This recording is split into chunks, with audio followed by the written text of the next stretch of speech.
Step 1. Start by adjusting the paper guide on the left edge of the machine to letter size. Step 2. Insert your contents into either the first or the second punching slot. The first slot is for larger books, wire sizes 5/8 through 1 inch. The second slot is for smaller books, sizes 1/4 inch through 9/16. Step 3. Slide the punching button to punch your paper.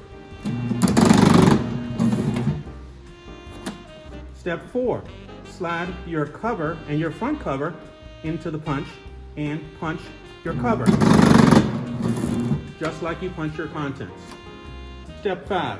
Place your front cover and back cover on your book, but you're going to do a little trick. You're going to slide your back cover back around to the front, and I'll explain why in a minute.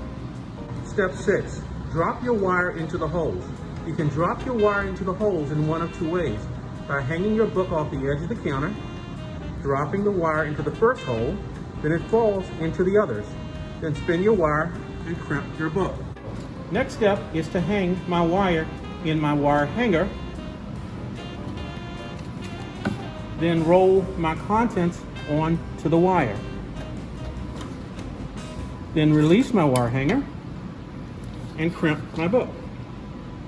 Next step is to move my punch depth selector to the correct size wire that I am closing. Place the binding of the book in the crimping area of the machine. Bring down my handle. Close the wire. And flip my back cover around to the back so that the seam is hidden on the inside back. Step 10. Always remember to occasionally check your paper chip tray.